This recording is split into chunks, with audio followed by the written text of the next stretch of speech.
Crystal Castles shaped the world of electronic music from 2006 until 2014. Their influence was great, and the world loved them. But when the world needed the duo the most, controversy struck and Ethan vanished.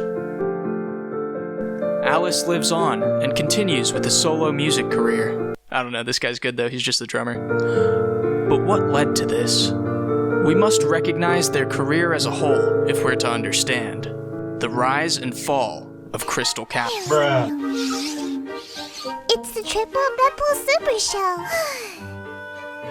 I like your nut, G. The fuck about here, pussy?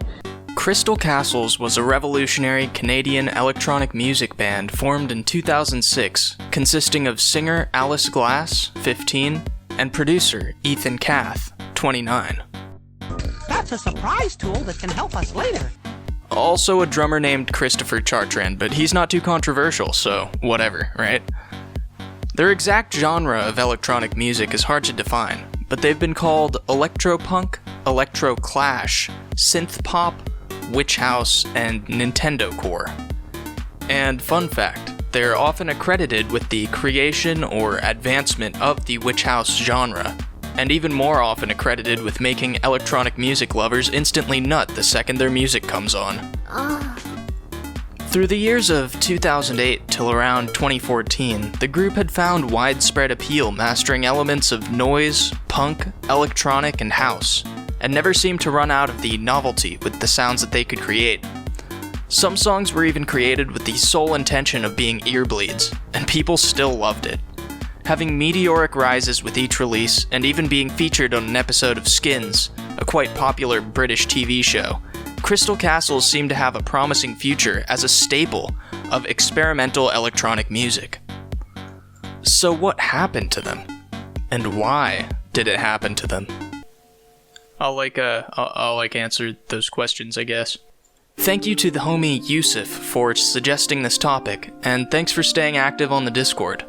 Also, thank you to everyone for 240 subs. I have no idea why that one video blew up, but, you know, I'll take it, right? Fuck! Yeah, so no more general exposition. Let's peep the Google Trends charts and analyze the rise and fall of Crystal Castles. You know, probably the literal reason that you clicked on this video. Unless you just clicked because you love me. I mean, that's respectable. So in 2006, the group released their debut EP, Alice Practice, online, which garnered a decent online underground scene following. Alice Practice was regarded as a hidden gem, garnering attention from a prominent music website, Pitchfork Media. It had 4 tracks, 3 of which would be reused in the later release of their first album 2 years later. These tracks were greatly appreciated by my connoisseur of fine arts equivalents at the time. Shortly following this initial underground success, they released a vinyl of Alice Practice. The 500 copy run was sold out within 3 days. However, this was not even close to the peak of their popularity.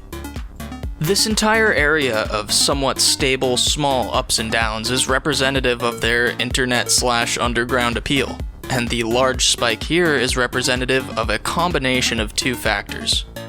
First, their aforementioned featured performance on the popular British television show Skins in February of 2008, in which they performed the titular song of Alice Practice. This exposed a great many people to their avant-garde, emotional form of electronica, and served as a great push for their international appeal, and also for the EP itself. And then, within a month, Crystal Castles released their first album in their coming trilogy of self-titled albums. This album stood as a compilation of their earlier EP's tracks, some singles, some early unreleased tracks, and 3 new songs recorded specifically for the album. This album was highly acclaimed for what it was, even selling enough copies in the United States to make it onto Billboard. And yeah, I don't believe that Billboard is an objective measure of musical talent or anything, or even success. But it's still impressive that the sounds Crystal Castles were pushing made it in. It was noted by critics for having a random and unpredictable nature, alongside a unique bassline sound and style. There were also critics, of course, though, one of which was a reviewer from Slant Magazine, David Hughes, who stated that the songs fell into 3 categories: Wii, Xbox, and Huffing paint thinner. My 3 favorite hobbies as a child, of course. Bruh. He said that Wii songs like 1991 and Black Panther were stupid, simplistic, and incredibly fun, with their, quote, ping-ponging keyboard melodies and laser beam noises. Xbox songs like Untrust Us and Magic Spells were more complex cuts that were, quote, accomplished, but without a killer application. Hughes' 3rd category, Huffing paint thinner, was his least favorite type of track on the album, stating that songs like Alice Practice were, quote, quite irritating and certainly not good for one's brain cells, even if you're the type who enjoys the ranty screams of lead singers who cannot strictly sing. Ouch! Personally, I thought the album was pretty good, but then again, I'm retarded and I like breakcore. The album had a lot of classic tracks that I remember as being bangers when I was a wee lad. Solid 8.5. The group was now cemented in history as a mold-breaking electronica group, and had broken out of their underground niche into a semi-mainstream status. But this definitely wasn't their peak. Their peak came 2 years later, in April of 2010, with the release of their magnum opus, their 2nd album in the self-titled trilogy. This album contained songs that were simultaneously hard bangers and experimental ear-grating noise pieces. The blend was refined, distilled into a homogeneous mixture that was digestible by many, and dropped into the IV bags of millions of electronic music fans across the world.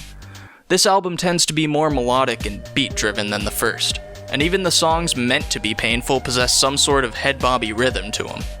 This album received widespread appeal from fans and critics alike, getting, well, okay, some 3s, but a lot of 4s and 5s too. This album is regarded by many fans of the group to be their favorite album, and I can see why. It has legendary production, for real. And what's even more legendary is when you find out how this album was created. Apparently, the album was recorded by Ethan in a variety of eccentric locations, including an abandoned church in Iceland, a self-built cabin in Ontario, and a garage behind an abandoned drugstore in Detroit. He created 70 instrumental tracks and sent them to Alice for her vocalizations. Of that 70, 35 were blessed with her lyricism. I'm literally listening to this album as I write the script, and it's absolutely one of the best albums of the year, as far as I can tell. It manages to somehow be energetic, ethereal, and dancey, but also sorrowful in a way. The synths coupled with Alice's voice in particular really gives some tracks this longing feeling. Some songs have this aggressive aspect to them, but even then, those feel to me like lashing out as a result of the aforementioned feeling. I could go on a whole rant, but you know the vibes. 9.2 out of 10.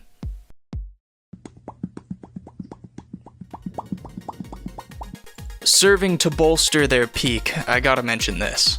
Okay, so Crystal Castles made a cover of Platinum Blonde's Not in Love for the 2nd album. Then, as a single in November of the year, they released a new version featuring Robert Smith of The Cure serving as lead vocals. He, as the legend he is, had a status which only furthered Crystal Castles' popularity as having a melancholic electronic type of style. This extended their popularity pretty much through the year, and the track still stands as their highest charting single. Now yeah, as I've said, the year of 2010 was their peak 100p. While for the next 2 years they declined back down to their Crystal Castles 1 level, which still isn't bad at all. The group was able to get back to the level of Crystal Castles 2 following a relocation to Poland, with the release of an album simply titled 3 in November of 2012. Okay, so, I gotta be that guy. First I gotta ask, why did they break the naming streak? I have no idea. It's evidently the 3rd album in the trilogy considering it's named 3, so why didn't it follow the pattern of being self-titled? Probably just to confuse me. But don't worry, this didn't throw me off their trail. My mind is a steel freaking cage. And yeah, I know they all technically don't have titles, but it's always listed as 3, and every other one is Crystal Castles 1 and... you know what I mean. 3 is an album with more fully realized dark thematic elements. It is by far the darkest album of the 3 in terms of subject matter, and is a heavy witch house album with haunting lyricism about impurity, the loss of innocence, and oppression. This album feels like you're listening to it in some strange purgatory, a wide-open empty room, a liminal space occupied only by yourself and the baggage you carry in your heart, you freaking degenerate. This album received similar, albeit a bit lower, reviews from critics. But it was the fans who felt it was disappointing in the wake of number 2. While it is texturally pleasant, musically it's extremely bland. But 3. Let's pretend 3 doesn't exist. Just kidding. It was a pretty good album. Overall, I just did not like the production moves again on this album. I think Crystal Castles is kind of just moving toward an aesthetic I don't really care for at all. It's a disappointment for sure. The pair went too far out, or pretending to do so, chopping away their strong sides and coming up with a series of snippets instead of an album, thinking that they could get away with it. No, they can't. It sounds like Chip or Dale, or rather their female chipmunk counterpart, had been thrown into some meat grinder, and this digital mincemeat was used for some monosyllabic dream pop cutlets. Not nearly the revelation that was their debut then. I seriously think this album contains all of the potholes of Crystal Castles 2, but basically doesn't have the really massively strong singles like Not in Love and Baptism to kind of carry the whole thing. While there are tracks on this album I did like, none of them were the singles. And the ones that I did enjoy, I just, wasn't really enjoying them so much that I would return to this album solely to hear them. Honestly, I am feeling a decent to strong 4 on this LP. The sound was more unrefined and contained less mainstream sounding tracks. All in all, I'd personally give it around a 7.3. Not as good as the other 2, but it's still really good and carries its message well. It simply didn't meet the expectations set by the band's track record. So yeah, in 2013 some singles were released and stuff, but fans of Crystal Castles know what's coming next. In October of 2014, tragedy struck. Suddenly, and without warning, Alice Glass announced her resignation from the band, declaring that Crystal Castles was over, and she would pursue a solo career. However, the group's manager and Ethan Kath assured fans that the band would continue without her. Her role in Crystal Castles' story is not over yet, but we'll get to that. She continues releasing her solo work even today, and it stands as a poppier, more singing-based version of the work she did in Crystal Castles. It doesn't have Ethan Kath's production, but it's definitely still recognizable as the Alice we know and love. Many fans claim she's now missing the experimental flair that Kath brought to the table. Even her more experimental songs have this baseline popular appeal aspect to them. Personally, I think we're just comparing her too much to her earlier work on Crystal Castles. Yeah, I think it's very well made, her shit's good, it's just different than what people expect from her, and, I don't really like it, but that's because it's not my cup of tea. I, for one, know how unforgiving us connoisseurs of fine art can be, with our pretentious raging erections for experimental noise, and long, droning, buzzing noises. Cut her some slack, guys. So anyways, fast forward. In 2015, Ethan released some new singles, featuring a new lead vocalist, Edith Francis. This was not a very well-received announcement. Then fast forward again to 2016. Ethan Kath and Edith Francis's Crystal Castles release a new album, Amnesty, meant to be the first in a new trilogy because it has a 1 next to the title. I mean, at least that's what I assume. Not only was this the first album released post-Alice, but it also held the longest gap between consecutive albums by the group. It's another Witch House album and has haunting melodies, including one produced by Sidewalks and Skeletons, a prolific online figure in the Witch House genre who I discovered during my Death Dream video research. This album was given decent reviews, but dude, this barely cobbled together album failed to meet my very low expectations, with Ethan composing some quirky but also kind of moody synthscapes, and of course these are topped with Edith Francis performing a completely charmless Alice Glass impression. Ethan and Edith make it pretty clear from the get-go that they have no other plans for her than to just force her to live in Alice's shadow, despite the fact that her aggressive, yelpy, smudged, and distorted singing only brings a fraction of the excitement that Alice's did. From the sound of the vocals on this project, Ethan clearly feels like Alice was just a placeholder and didn't really have anything to do with the success of the duo and could just be easily replaced by anybody, but the results speak for themselves. That's really not the case. But not all of the issues on this record can be attributed to Edith. There are also a handful of tracks that end really abruptly, don't have much in terms of significant song structure, are really redundant, boring. While I do think there's gonna be a Crystal Castles diehard here and there who think this record is really great, I think I personally can say that this is Crystal Castles' worst album to date, and by a pretty noticeable margin. I'm feeling a strong 3 to a light 4 on this thing. But honestly, there was never a chance in the first place for it to reach the band's prior levels of success. Between Alice's departure and the long time gap, this album could have been an absolute masterpiece, and I feel, it still wouldn't have stood a chance against 2. In my opinion, it's pretty good as an album, but it doesn't meet the expectations set by earlier releases. I'd say it's probably like a 6.5. And little did people know, but this would stand as the last Crystal Castles release, at least from then until now, 4 years. Because in 2017...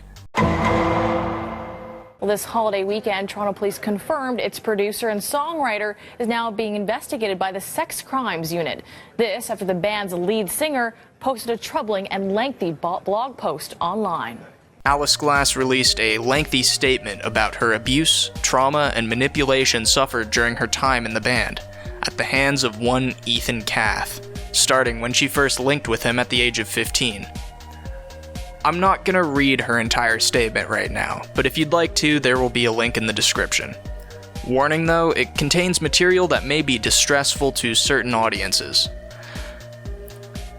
So, there's a lot of controversy around this statement and its results. So, Ethan denies the statement, saying, quote, "Her story is pure fiction, and I am consulting my lawyers as to my legal options. Fortunately, there are many witnesses who can and will confirm that I was never abusive to Alice." So, I'm gonna list off the defenses of both here. So here are Ethan's. 1. Ethan was investigated by the Toronto Police Sex Crimes Unit as of 2017. However, since then, nothing has come out of that, and it can be assumed that there was insufficient evidence to convict him. 2. There is no real known evidence aside from her statements given. And 3.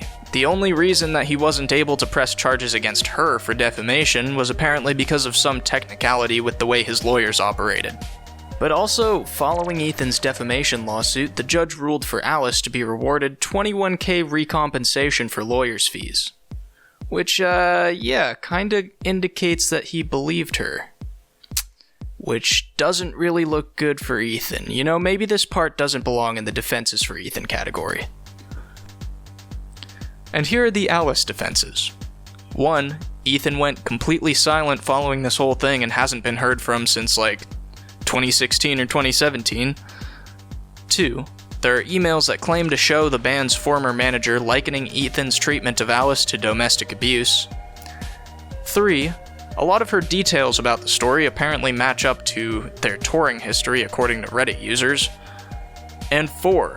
Apparently, she claims that there are more allegations against Ethan sent to her from other women. So I'm not going to weigh in on the matter myself, but that is what spelled the end of Crystal Castles as we knew it. Ethan Kath hasn't been heard from since on the internet, and Edith Francis maintains a relatively low-profile fashion career, apparently. I don't know for sure on that part, that's pretty unconfirmed. I couldn't find it, but people just keep on saying that online. Alice Glass continues a semi-successful solo career and continues to make music that my exes probably listen to while thinking about me, centering around themes of manipulation and emotional abuse. But yeah, TLDR, Ethan Kath got fucked. Thank you for watching all the way till the end, and be sure to Subscribe to make me feel better about my regrets. I know I've been gone for a month. It's difficult to stay motivated, in general. TBMR will be back. I've got a lot of ideas brewing in the mind. And honestly, who knows? I'm gonna try to get back into the groove, starting today, and we'll see how it goes. This video took me way too long to make. I am going to make this process a lot more efficient in the coming months. Join the Discord to talk with me and my wonderful, wonderful subscribers about rare, obscure, and pretentious music. Also just to meme around and be retarded. I am in there, and I am a normal, functioning human being. I'm not like these other people who act like gods among men, who think that they're better than you just because they can do a little footwork in Premiere and talk really fancily using big boy words. Yeah, no, I'm not like that. I will literally say the N-word